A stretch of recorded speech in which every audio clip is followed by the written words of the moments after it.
in which our protagonists, Anna and Levine, finally meet, and in which one of their tales comes to an end.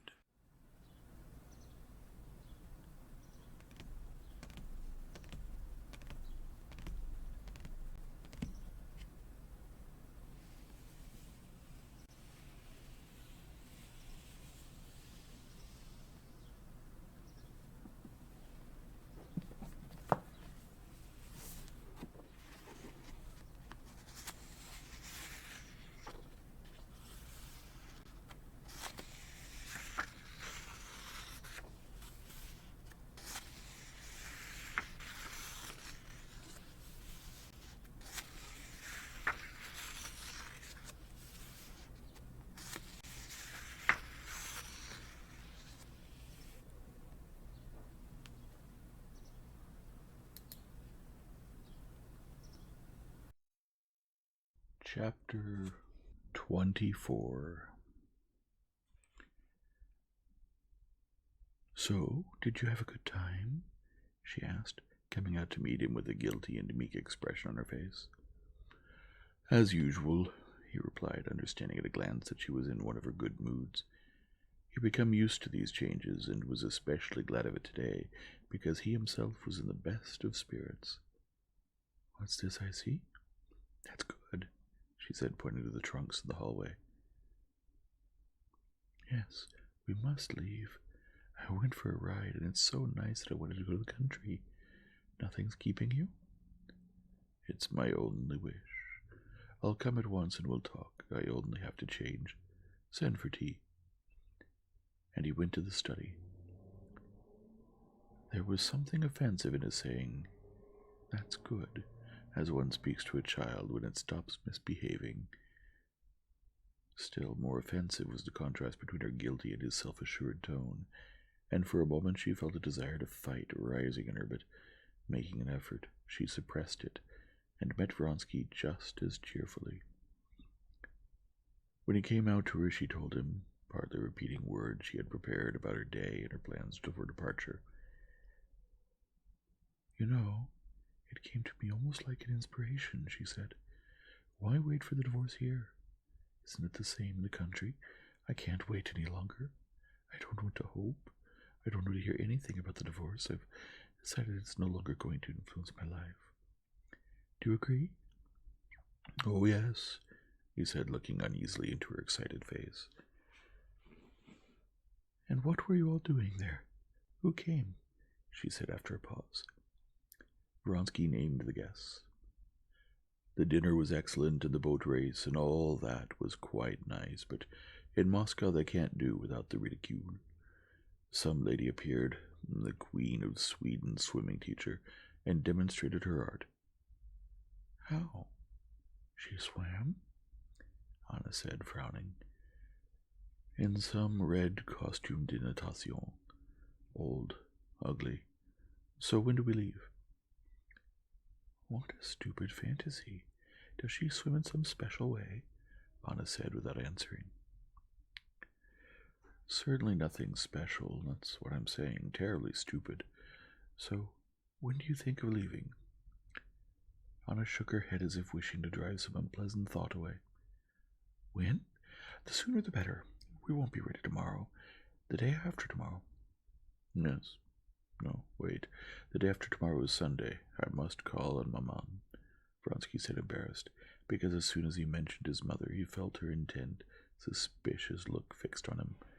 His embarrassment confirmed her suspicions. She flushed and drew away from him. Now it was no longer the Queen of Sweden's teacher that Anna pictured to herself, but Princess Sorokin, who lived on Countess Vronsky's country estate near Moscow. "Can't you go tomorrow?" she said. "No, I can't. The business I'm going for, the warrant and the money, won't have come by tomorrow," he replied. "In that case, we won't leave at all." "But why not?" "I won't go later. Monday or never." "But why?" Vronsky said as if in surprise. "It makes no sense." "For you it makes no sense, because you don't care about me at all. You don't want to understand my life. The only thing that has occupied me here is Anna, You say it's all pretense. You did say yesterday that I don't love my daughter, but pretend to love this English girl, and that is unnatural. I'd like to know what kind of life can be natural for me here. For a moment she recovered herself and was horrified at having failed in her intention. But even knowing that she was ruining herself, she could not hold back, could not keep from showing him how wrong he was, could not submit to him. I never said that. I said that I did not sympathize with his sudden love. Since you boast of your directness, why don't you tell the truth? I never boast, and I never say anything that isn't true, he said softly, holding back the anger that was surging up in him. It's a great pity if you don't respect. Respect was invented to cover the empty place where love should be. But if you don't love me, it would be better and more honest to say so. No, this is becoming unbearable, Vronsky cried, getting up from his chair and stopping in front of her. He said slowly, Why do you try my patience? He looked as if he could have said many other things, but restrained himself. It does have limits.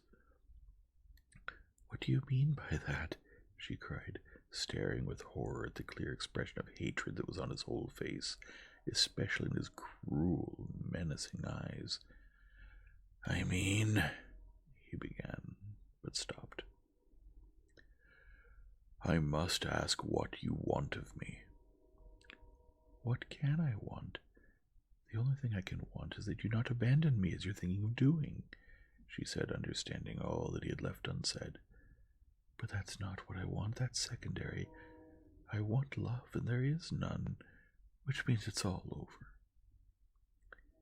She went towards the door. Wait, said Vronsky, not smoothing the grim fur of his brows, but stopping her by the arm. What's the matter? I said we should put off our departure for 3 days, and to that you said I was lying, that I'm a dishonest man. Yes, and I repeat that a man who reproaches me by saying he sacrificed everything for me, she said, recalling the words of her previous quarrel, is still worse than a dishonest man. He's a man with no heart. No, patience has its limits, he cried, and quickly let go of her arm. He hates me. It's clear, she thought. And silently, without looking back, she left the room with faltering steps. He loves another woman. That's clearer still, she said to herself, going into her room. I want love and there is none, which means it's all over. She repeated the words she had said, and I must end it. But how? She asked herself, and sat down on a chair in front of the mirror. Thoughts of where she would go now, to the aunt who had brought her up, to Dolly, or simply abroad alone, and of what he was doing now, alone in his study, and whether this quarrel was the final one, or reconciliation was still possible, and of what all her former Petersburg acquaintances would say about her now, and how Alexey Alexandrovitch would look at her, and many other thoughts of what would happen now after the break-up came to her mind. But she did not give herself wholeheartedly to these thoughts. In her soul there was some vague thought which alone interested her, yet she was unable to bring it to consciousness, having remembered Alexey Alexandrovitch once again.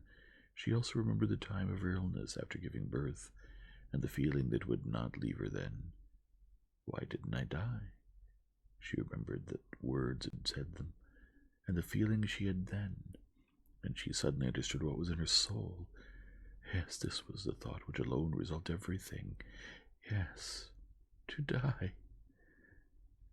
The shame and disgrace of Alexey Alexandrovitch and of Seryozha, and my own terrible shame, and death will save it all. To die, and he will repent, pity, love, and suffer for me. With a fixed smile of compassion for herself, she sat in the chair, taking off and putting on the rings of her left hand, vividly imagining from all sides his feelings after her death. Approaching steps, his steps, distracted her. As if occupied with arranging her rings, she did not even turn to him. He went up to her, took her hand, and said softly, Anna, let's go the day after tomorrow if you like. I agree to everything. She was silent. What is it? He asked. You know yourself, she said, and at the same moment, unable to restrain herself any longer, she burst into sobs. Leave me. Leave me, she repeated between sobs. I'll go away tomorrow. I'll do more. What am I? A depraved woman? A stone around your neck? I don't want to torment you. I don't. I'll release you. You don't love me. You love another woman. Vronsky implored her to calm herself and assured her that there was not the shadow of a reason for her jealousy, that he had never stopped and never would stop loving her, that he loved her more than ever. Anna, why torment yourself and me like this? He said, kissing her. There was tenderness in his face now, and it seemed to her that she heard the sound of tears in his voice and felt their moisture on her hand. And instantly, Anna's desperate jealousy changed to a desperate, passionate tenderness. She embraced him and covered his head and neck and hands with kisses.